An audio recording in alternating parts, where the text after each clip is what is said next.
Pak Prabowo menyatakan di depan para pengusaha di Singapura, beliau hanya akan 3 tahun, kemudian diteruskan Gibran. Dan kalau nggak salah ya, nanti tanya sama Pak Hasto langsung. Dan Gibran itu karena 2 tahun saja, maka kemudian akan boleh election 2 kali, jadi total 12 tahun. Itu yang dinyatakan oleh Pak Hasto didengarnya di pertemuan para pengusaha di Singapura. Tapi untuk jelasnya, tanyakan saja kepada beliau. Tahu kan beliau siapa? Itu yang ngomong Pak Prabowo. Ya? Bedanya cuma satu, ketika Pak Prabowo menyatakan di depan sana, katanya beliau hanya akan 3 tahun, sehingga tersisa Gibran 2 tahun, maka kemudian Gibran akan running 2 kali lagi, jadi total 12 tahun. Tapi kalau Pak Rosan bilang sama saya, adalah Gibran yang akan 2 tahun, ya kan? Kemudian akan diteruskan, Pak Prabowo hanya 2 tahun, kemudian akan diteruskan oleh Gibran 3 tahun. Yang di Singapura ngomongnya kapan itu? Tanya Pak Hasto. Tahunnya dia? Apa? Tahun sama bulannya? Aku nggak tanya segitu detailnya.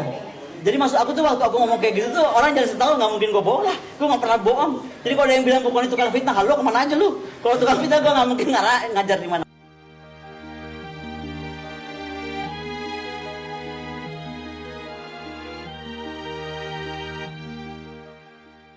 Setelah dilaporkan ke Bareskrim Polri atas kasus dugaan pencemaran nama baik, fitnah, dan berita bohong, ternyata posisi pengamat militer dan pertahanan Koni Rahakundini Bakri sudah berada di luar negeri. Hal itu terungkap dari salah satu tayangan program TV swasta pada Minggu 3 Maret 2024. Sebelumnya, Koni resmi dipolisikan atas dugaan pencemaran nama baik, fitnah, dan berita bohong perihal ucapannya dalam video di kanal YouTube Kanal Anak Bangsa. Laporan polisi dengan nomor LP-B-52-2-2024-Bareskrim Polri Selasa 13 Februari 2024. Adapun pihak pelapor yaitu Ketua Tim Kampanye Nasional atau TKN Rosan Perkasa Royslani, Kepala Biro Penerangan Masyarakat Divisi Humas Polri Brigjen Pol Truno Yudo Wisnu Andiko mengatakan prosesnya terus bergulir.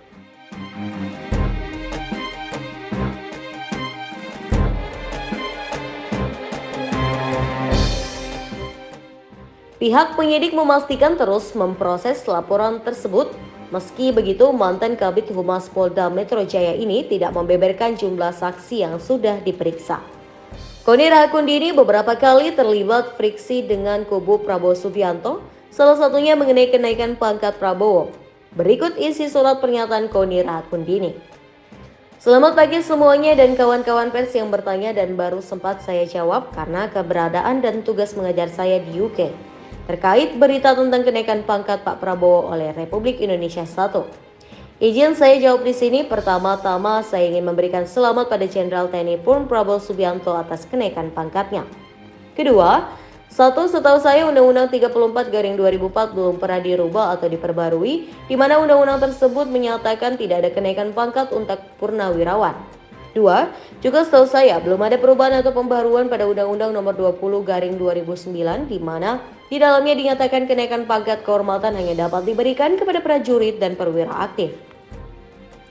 Karenanya yang menjadi pertanyaan adalah dasar hukum apa yang digunakan RI 1 dan juga segenap jajaran TNI dari Panglima dan Kastab AD untuk keputusan itu.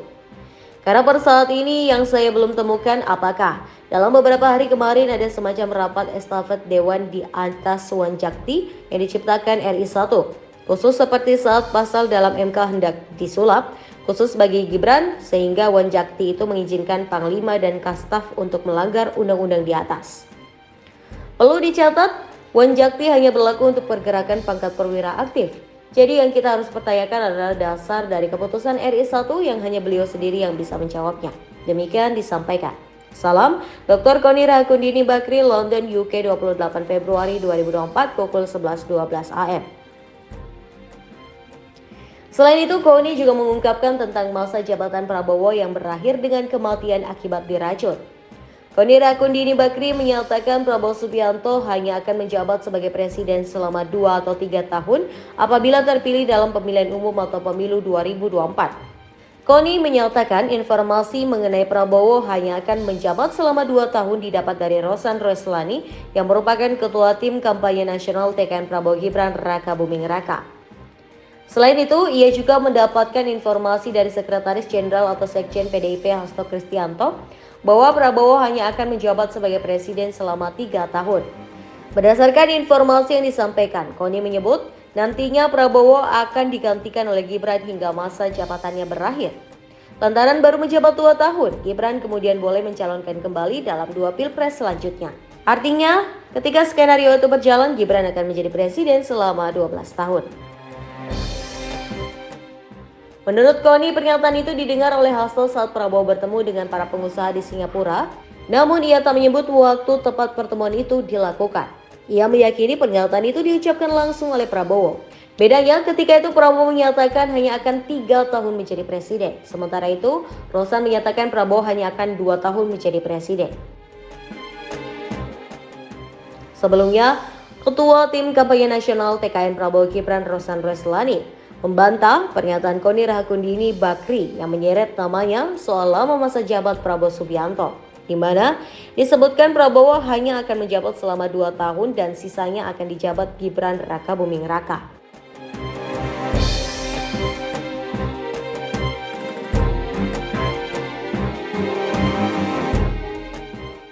Rosan mengakui dirinya sempat melakukan pertemuan dengan Koni pada November 2023, tetapi dirinya tak pernah menyampaikan hal yang diutarakan oleh Koni tersebut, melainkan Koni sendiri yang mengatakan itu sebagaimana percakapan yang telah dia sampaikan di atas.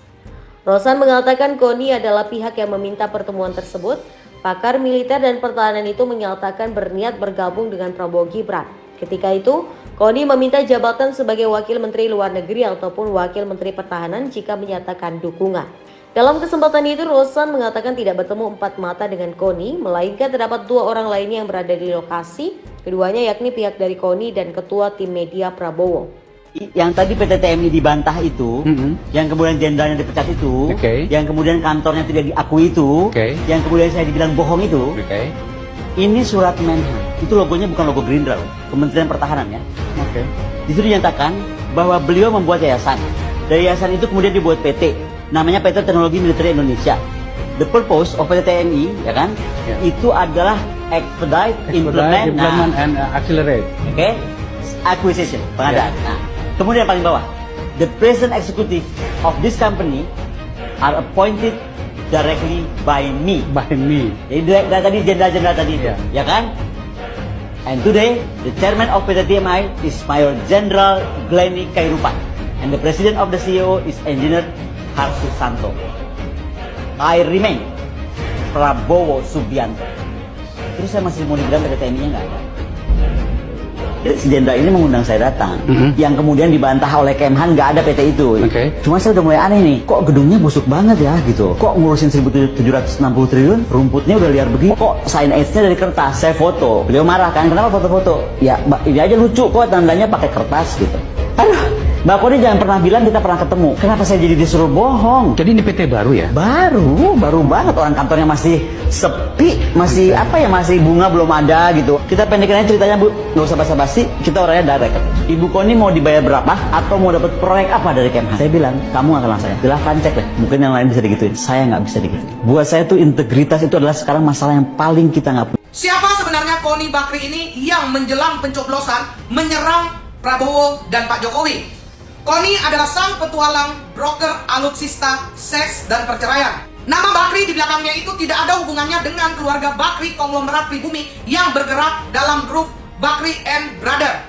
Posisinya sebagai istri Panglima Kodam Jaya saat Reformasi 98, Letjen Jaja Suparman yang kemudian menjabat sebagai Pangkostrat adalah privilege utama yang membuat karirnya begitu cepat terangkat dibanding dengan senior-seniornya. Mulai melihat potensi Koni untuk menjadi agen dalam bagi kepentingan mereka di Indonesia, dan untuk selubungnya dibungkuslah peran Koni ini dalam lembaga-lembaga tersebut dengan jabatan sebagai Pak Menteri, di antaranya Lembaga Ketahanan Asia Pasifik di Amerika dan Israel, Institute of National Security Studies, INSS. Rupanya peran hubungan internasional ini dimanfaatkan juga oleh KONI sebagai broker alutsista, terutama alutsista produksi Rusia yang sedang digandrungi. Yang terkenal adalah pengadaan Sukhoi, di mana nilai markup-nya bisa di atas 100%. Dari harga pasaran 3 juta US dollar, namun dianggarkan sampai dengan 6,5 juta US dollar. Juga pengadaan heli Mi-17 tahun 2006 dulu itu untuk Korps Penerbangan yang akhirnya membawa Letjen Jaja Suparman masuk dalam pengadilan militer dan dipenjara atas tuduhan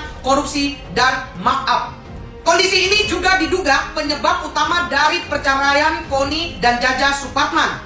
KONI dilaporkan oleh mantan suaminya, Purnawirawan Jaja Suparman, yang tidak terima kabar perselingkuhan istrinya, dan bersama para penasihat hukumnya ia menemukan fakta-fakta lokasi tempat perselingkuhan AS dan KONI seperti juga yang diakui di dalam BAP.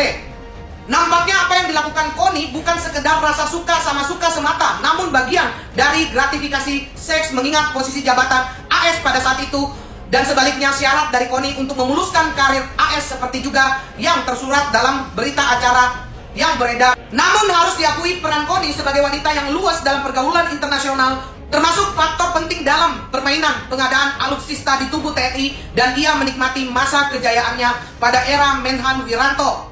Nasibnya beralih 180 derajat ketika Jokowi periode kedua memasukkan Prabowo Subianto ke kabinet sebagai Menteri Pertahanan menggantikan Ria Misat, di mana Prabowo langsung mengkat semua aturan dan skema lama yang merugikan negara. Peran broker alutsista ditiadakan dengan sistem pengadaan alutsista G2G, bukan dengan sistem kapitalis B2B seperti yang terjadi selama ini, sehingga matilah peran broker-broker pemakan uang rakyat seperti KONI dan antek-anteknya.